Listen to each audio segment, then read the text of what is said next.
Well,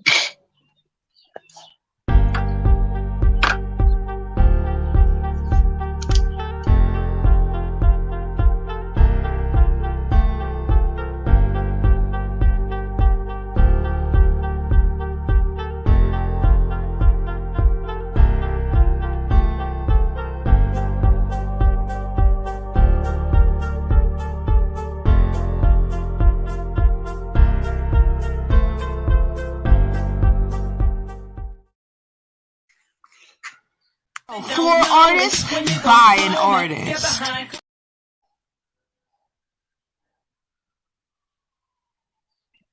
Hi.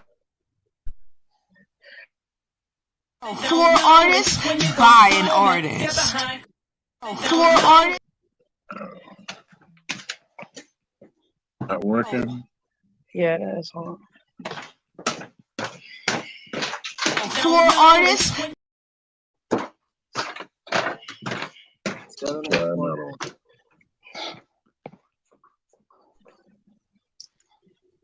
Right.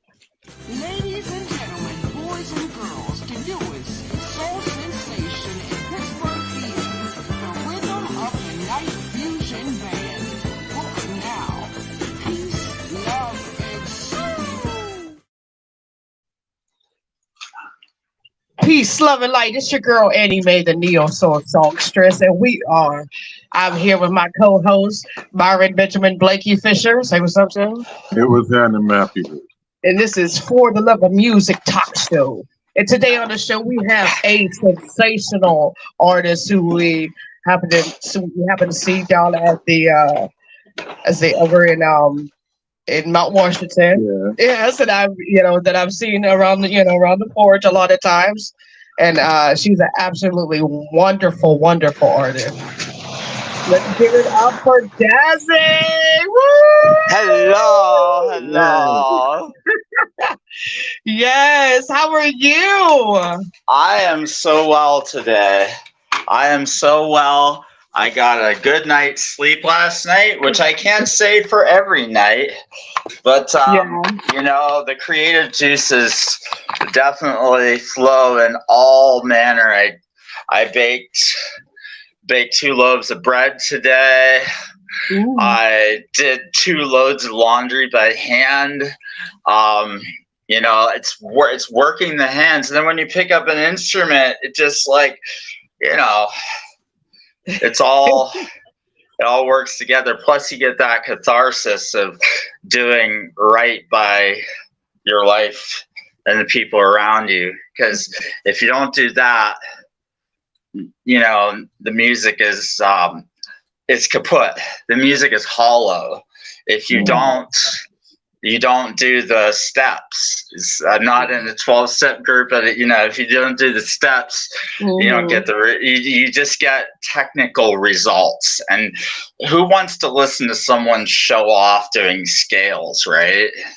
I mean, you make it fun.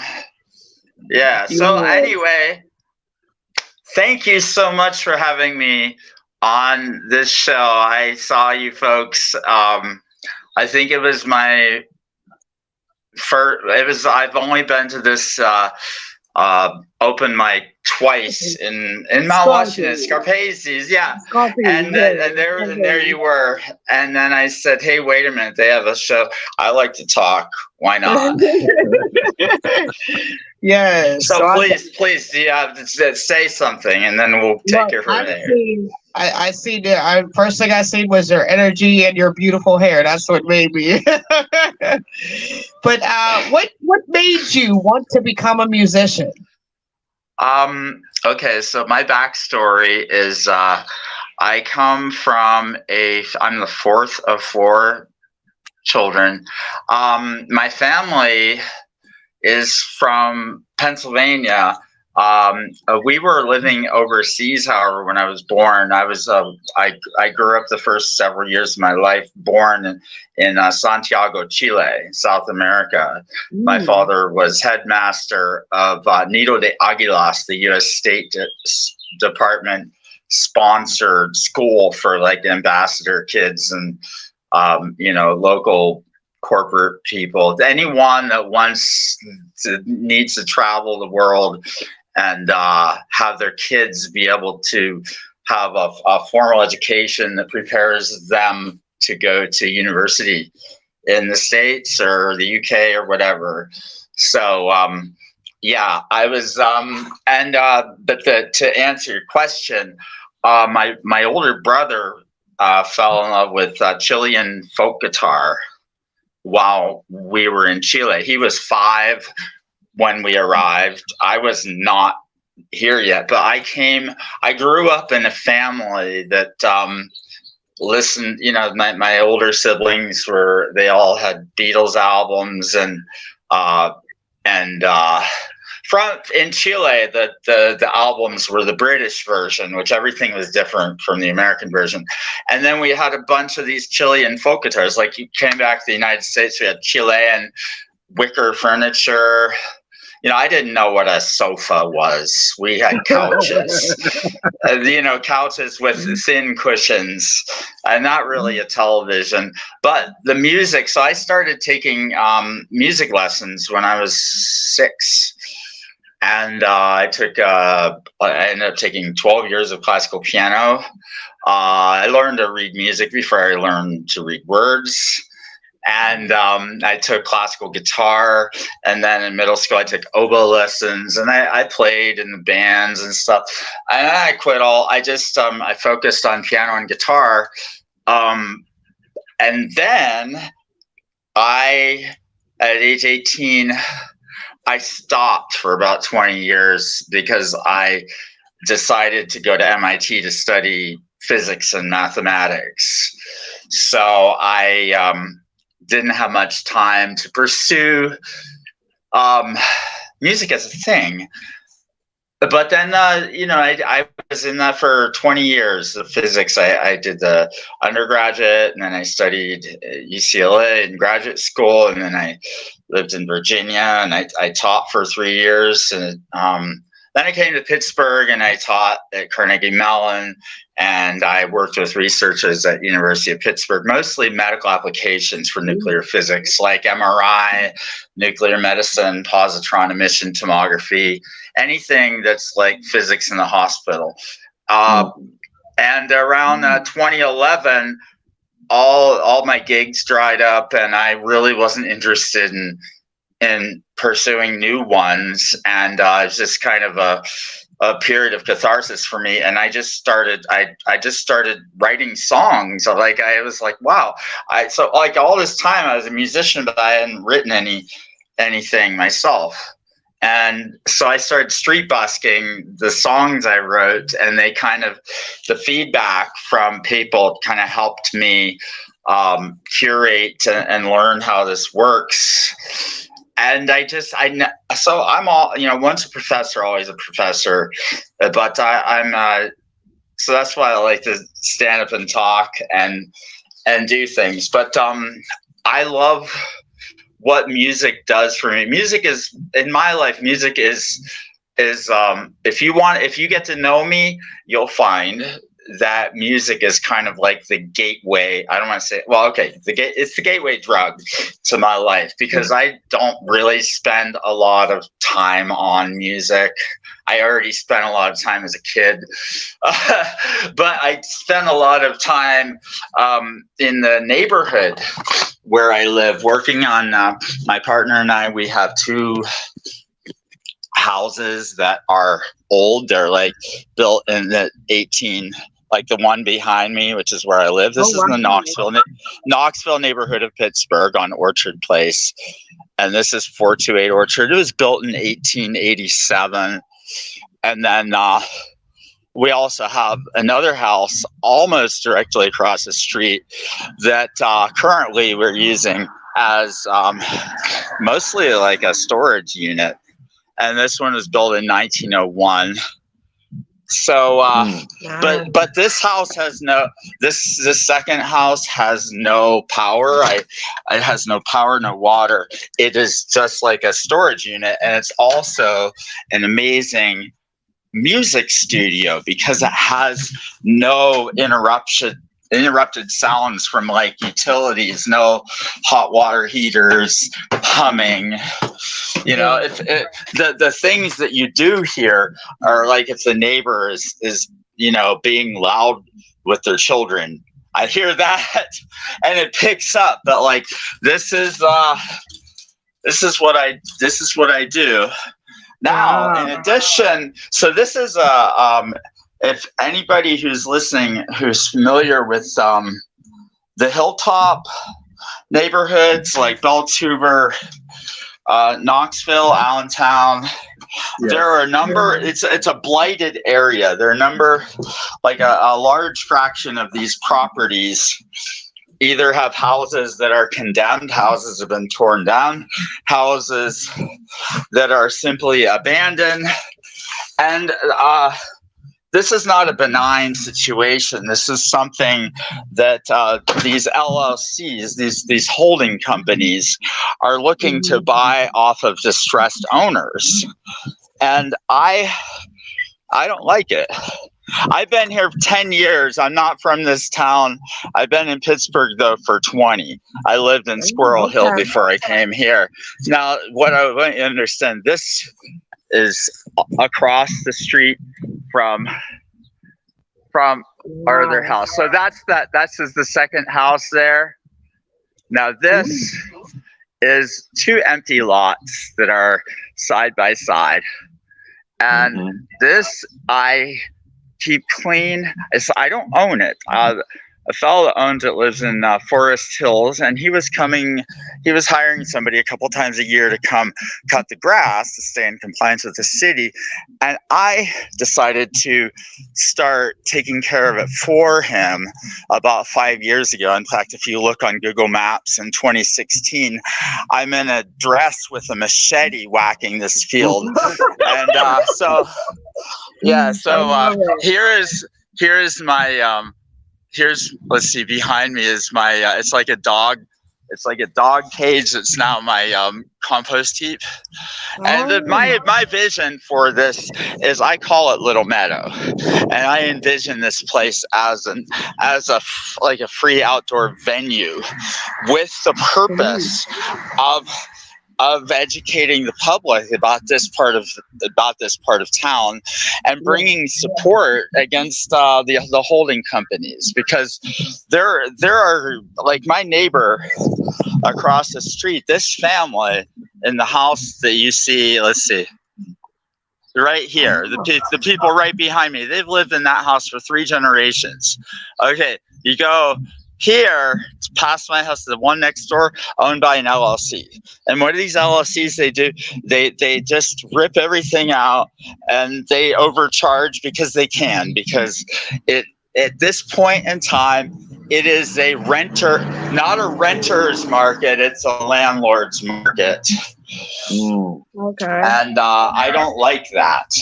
I'm not saying I just, you can own property, but you don't get to be greedy anymore. We live in a world where the only way things are going to work is egalitarianism, where everybody, where we fight. We have to. We can't just let opportunities drift out of people's lives. People that don't know about opportunities don't get them. And I've had opportunities. I was privileged to be raised in a family that has traveled the world. I've lived in several Latin American countries. I've been at the university. I've seen the bubble, the academic bubble. I've watched people move into Squirrel Hill, go to school in Oakland, go back and forth between these 2 parts of town, and then leave, and they've never seen the heart of Pittsburgh. And I was one of those. So that's what happened, is when I left that part of town, I got to see the South Side. I got to know the river, and I started the sound of my music became something that I wanted to hear.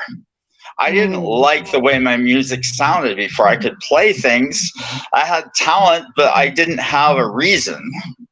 Right. And that's why I do music. I have a reason. It gets people's attention. and in a good way. I love the spark that comes from it. And that's why I don't like to do long songs. Most of my songs, whether it's a cover, whether it's an original, it's 2 to 3 minutes. I like to get the point across, make it cool, give people, and then have a little more time between songs to talk, to communicate. Because I've been on stage enough of my life, whether it be a podium, a pulpit, a stage, that I don't. That's not my motivation. I've been on. I mean, stage is one of my most comfortable places, which is why I feel good when I'm on stage. So, and meeting you folks and doing this is also intent. I'm going to say one other thing, and then I'm going to take a 1 minute break and let you guys say stuff. So this is important. I am just last week, I decided to release 5 tracks that I'd been working on. But there were scratch tracks that I was going to take into a studio, and I decided to start that part from scratch. So I'm putting the scratch tracks out as a 5-track EP, and it's available on SoundCloud, and I'm also. I handwrite every CD, so I'm currently burning CDs. So it has 5 of my songs. I've street bussed all of these songs, so like I've gotten a lot of feedback from all different kinds of people, and I have. Let me see if I can find these now. Here we go. When I find the CD, I'll tell you. So the name of I have 5 songs on the CD. The first one is called Make a Better Today Tomorrow. And that was a letter to a guy saying, maybe if you if you think about tomorrow, today will go a lot better for you and your girl. The second song is called Chelsea at Chatham. Chelsea is a friend of mine that I met at the now defunct Bloomfield Bridge Tavern. She had been stood up, and like we were waiting at the bar, and I said, I'm kind of in songwriting mode. I'm going to write you a song. Okay, the third song is called My Uterus. And the 4th song is called Pieces, and the 5th song is called Falling Fast. Now, the title of the EP is Do You Think My Uterus Has Mass Appeal? And this will be free to the public. It's free download, free if you want. If it goes on the vinyl, I won't be able to give those away for free. But CDs are cheap, and it just gets. These are not, big studio productions. This is done with my portable stereo condenser microphone, which is a very good piece of equipment. So it's in stereo. And recorded at home, and so I'm plugging that. I'm plugging JazzyMuse. I'm plugging Little Meadow, and I'm plugging this very show, For the Love of Music with Anime. You guys have given me this opportunity to speak about all the things I do. I love it. I'm an athlete. I'm a musician. I'm a professor. I'm a grandparent. I have 4 grown children. One lives in Montreal. 2 of them live in Louisville, Kentucky, and one lives in Philadelphia. So I have no blood relatives actually in this town. And I have 2 grandchildren and 4 more on the way. Oh, so that is what wakes me up in the morning, and I do videos like this with my grandkids and my children, because I don't get to see them in person very often. I'm really busy with my projects here. Okay. Oh, wow. There's a Brenda DeMello. Okay, we need to be more proactive. Yes, I know everyone. Brenda. Okay, you folks are awesome. It's all from the heart. Oh, bless up, Brenda. Bless up. And she also says, so happy to have met you all, brothers and sisters and kind. It's all from the, okay, brothers and sisters, yeah, in kind. Okay. Oh, That's all right. oh. Would you like to ask Jazzy a question? Now, To the back. oh, I'm sorry. Can you hear me, please, now? All right. So, tell me, what is your creative process when it comes to writing music? Yeah, my creative process is what I discovered is that songs come to me when I'm journaling. So if I'm keeping a journal, just, my thoughts or, whatever I want to write in the journal. My journal is not a diary. My journal is just make yourself write every day, even if it's a bulleted list of things to do, or if it's prose or if it's word games. Sometimes I play word games with myself. But usually a song comes in an instant. So for example, I have a song. This is one of the best stories is I have a song. I have a song. First song on the CD is "Make a Better Today Tomorrow." I'm not sure if you heard that one at the venue. But the story is that I was with a friend and we were street busking in Squirrel Hill, and she was gonna get picked up by her boyfriend around midnight to go home to Swissvale. But he decided he wasn't going to show up, and she didn't have a key to the apartment, and all the buses had stopped running. So this girl was stuck on the street in Squirrel Hill, not because she was houseless or homeless or whatever unhoused. She was in a situation where she was with someone who was manipulating her by not giving her a key in the first place. Just passive. And so I said, if I could tell him something, because I was like, she was like, he won't listen to you. So I went with my one hitter, and I went on a 10-minute walk, and on that walk I was like, oh my gosh, I could write him a letter. And I had my journal with me on my little walk. I just had it. And I said, what would I say? And I'm like, oh, wait, it's just a song. So the whole words it's very short. What to say? Love her or not? Is she the one to spend the days? Does she mean enough to make it matter? Find the way before she falls. Don't let the last words be ones of sorrow. Make a better today tomorrow. And that was it. That's the whole song. And I do it twice. So that's my creative process. But it all begins with having paper and pencil ready, not computer. I don't type words into a phone. I dictate. I like to dictate, or I like to press ink or graphite onto paper. Right. Definitely. Makes a big difference. I came home and I came back and I said, I have a song and I have a response for your boyfriend.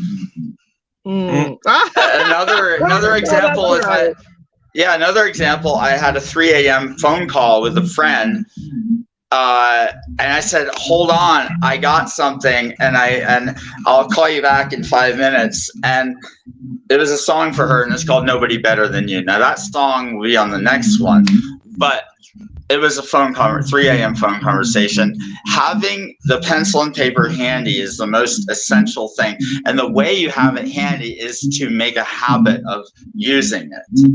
Most people these days will have a cell phone handy because that's the era we live in.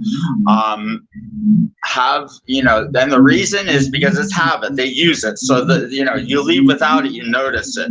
If I leave home without my journal, I notice it.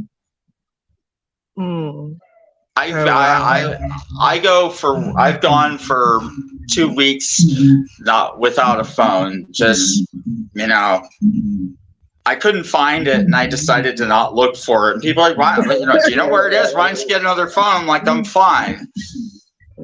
There's no emergency." Look, I feel you. I say I broke my phone not too long. I say I broke my old phone not too long ago, and I just let it die, and I just was like enjoying life without social media for a couple of days. How long have you been doing this show?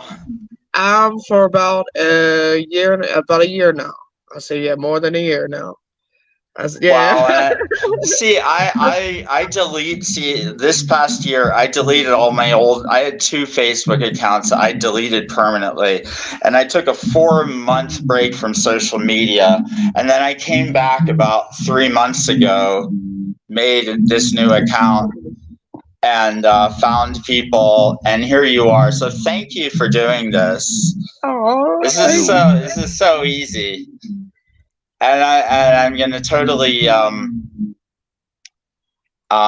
bring this is an opportunity to give words of love, words of encouragement, words of exhortation, and mutuality, and to find a place of my neighborhood is the most mixed, like culturally and ethnically.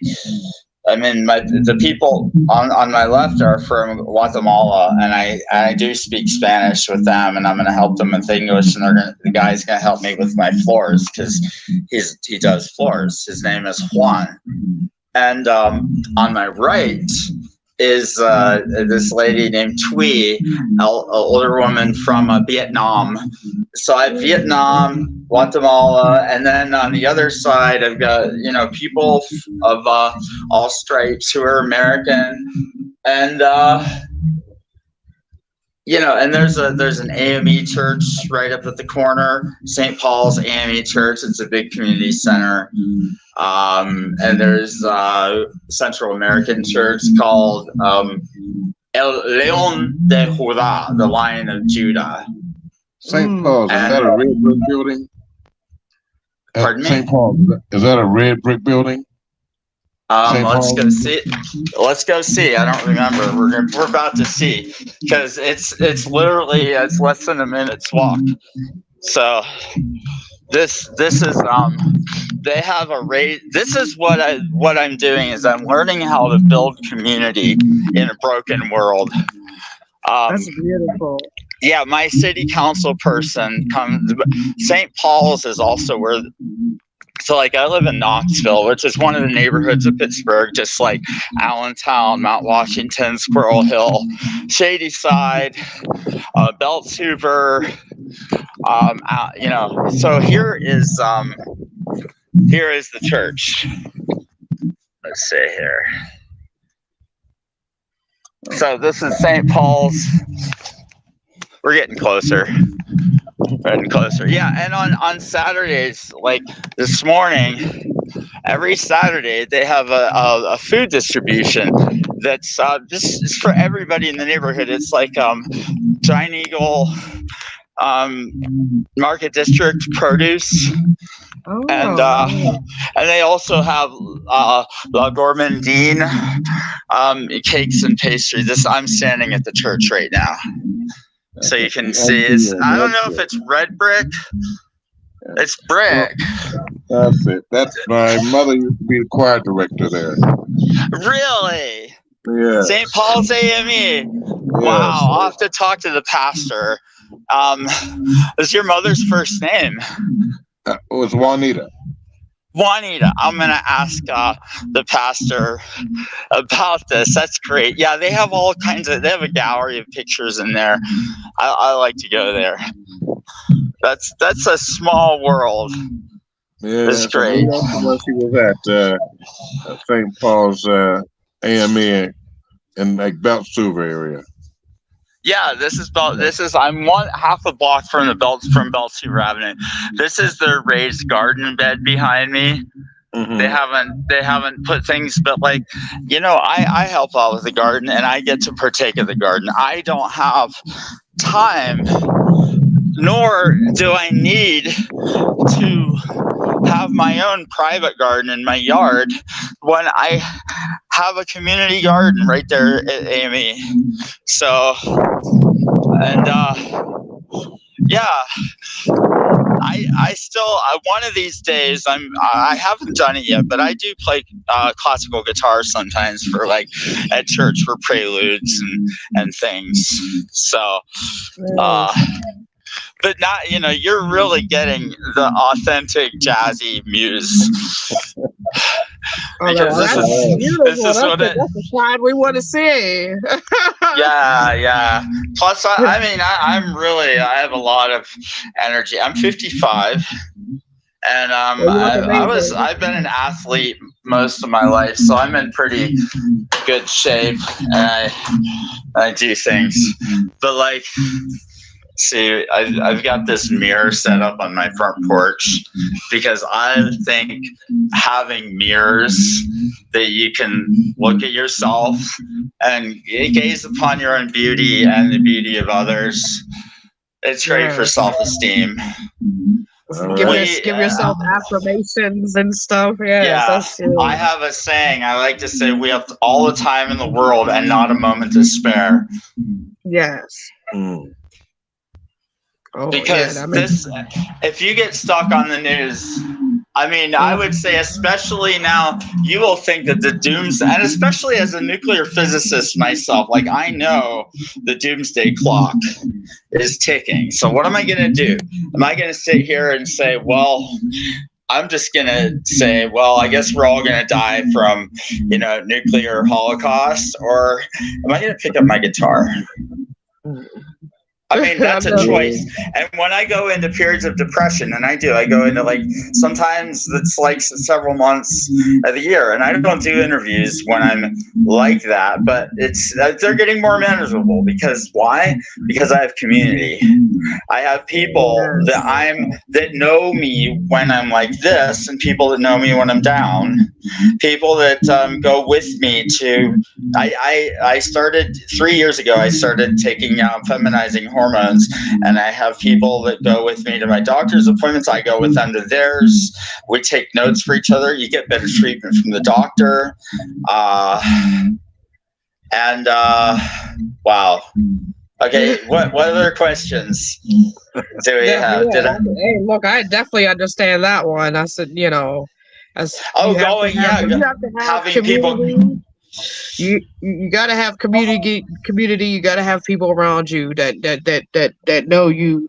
You got to have that community. You got to have that unity within your circle. I say the people who really the people who are going to ride with you. I say, and I'm a buddy here. I say, I've been through with me. I said, been with me through everything. Through getting diagnosed. Through thick and thin. Getting diagnosed with lupus and going through. That's right. You don't need no fair weather friends, do you? Nah. Yeah, we need friends that are true. They know they're not afraid to call you when you're in a bad mood. Because what I learned is as far as friendship goes, I've learned I love my family. Don't get me wrong, my biological family, but I've adopted friends as my family. And I've showed up like family. I say, hey cousin, hey sister, hey brother, That's how it's supposed to be in the world, There needs to be more people like yourself and myself. It needs to be more lights, It needs to be more light. Exactly. We need more light. Yes. And that's what I seen when I met you. I seen a light in you, and I was like, whoa. There's something about her that I like. Well, I guess the feeling is mutual. So there. Yeah. I do. Then your hair, because I've pulled off probably every color of the rainbow in my hair.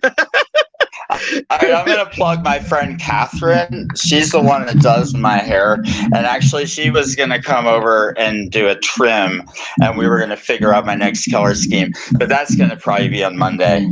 So, my friend Catherine.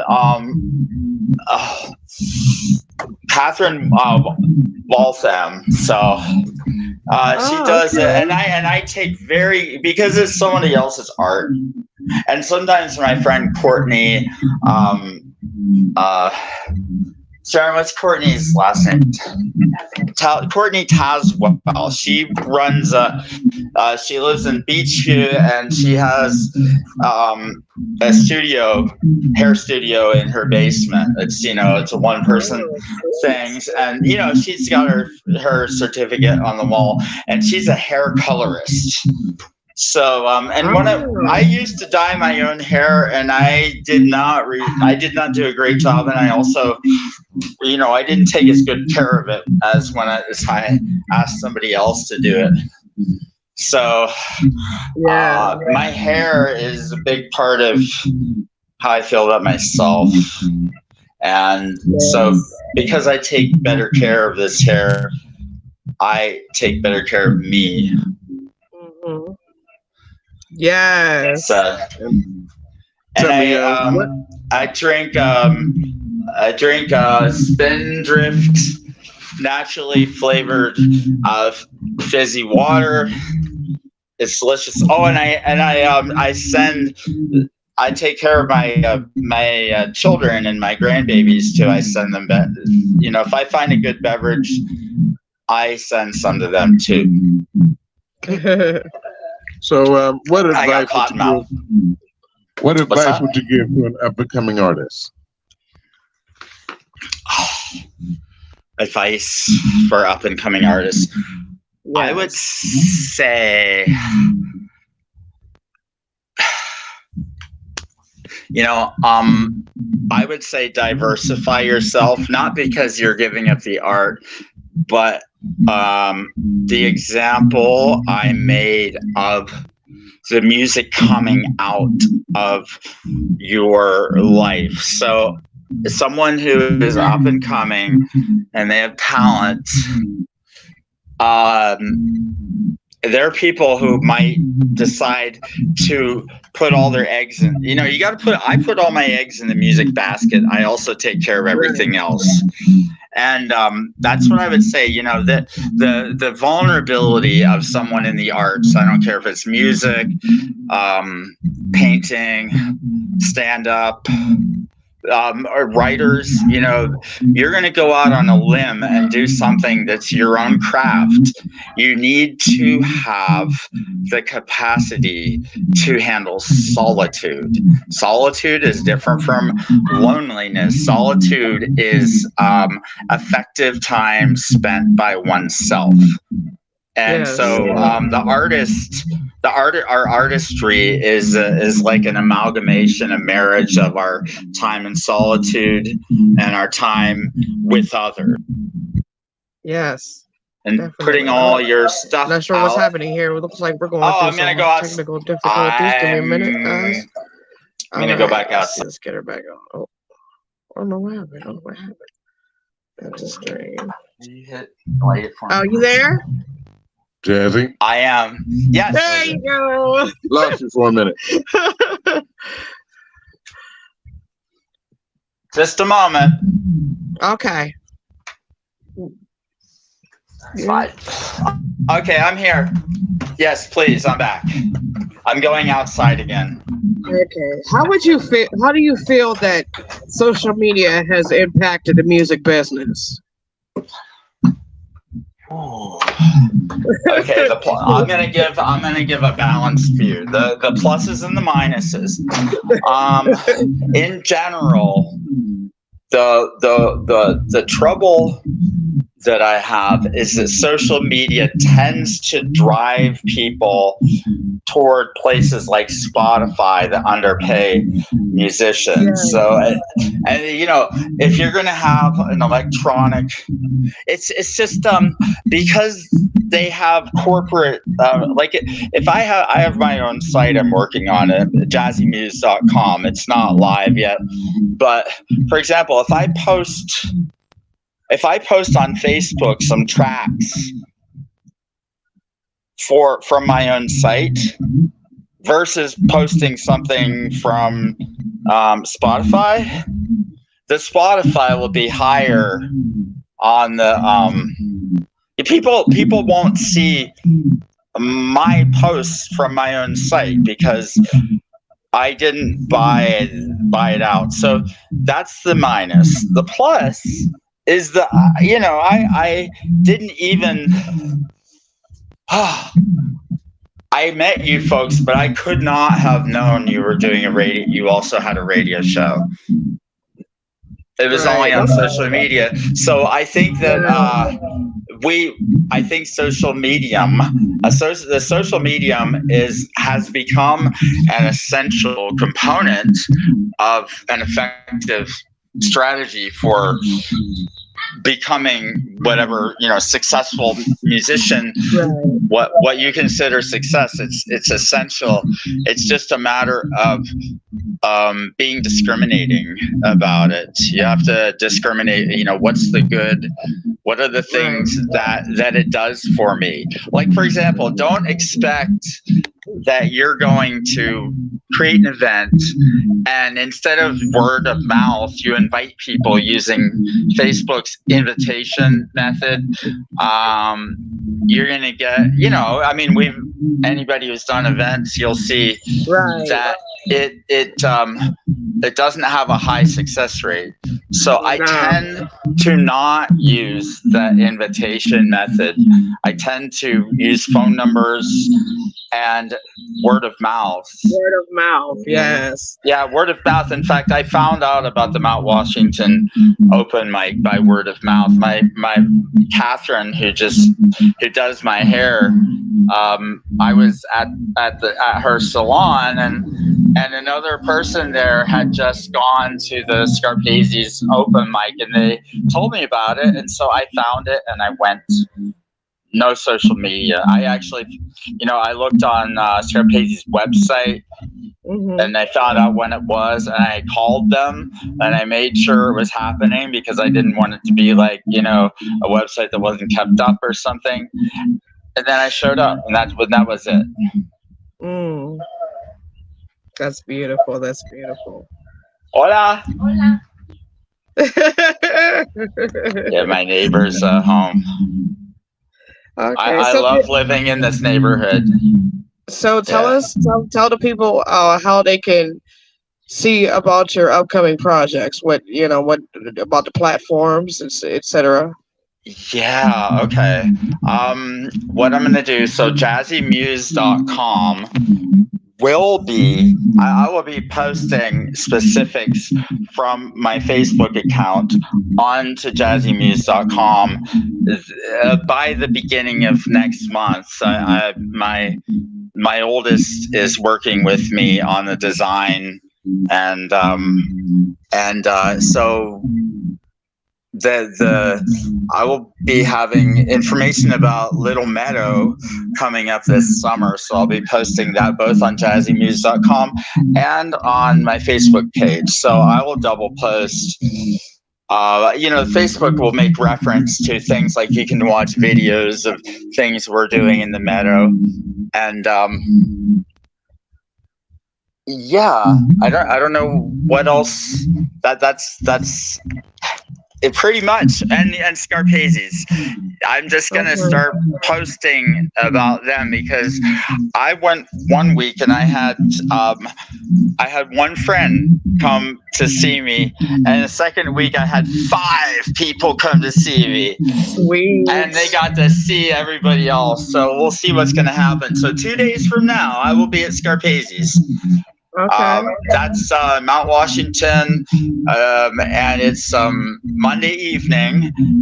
Sign up begins at 7:30, and the show begins at 8, and it goes 2 to 3 hours depending on who is there. I will be there, and I recommend it. They've got great food and great beverages, and it's a very welcoming atmosphere. Yes, definitely. definitely. That's it. On that note, let me say we're gonna send a big shout out to Scarfire Radio because you can now Yes. view our show from them, and now we got another platform, and that's awesome. So I can sing with them. God, what? And not get flagged for it. I love it. Oh man, because Facebook like to flag people. That's another thing for social media for me. I'm like, look, if I can't light up a spliff on camera,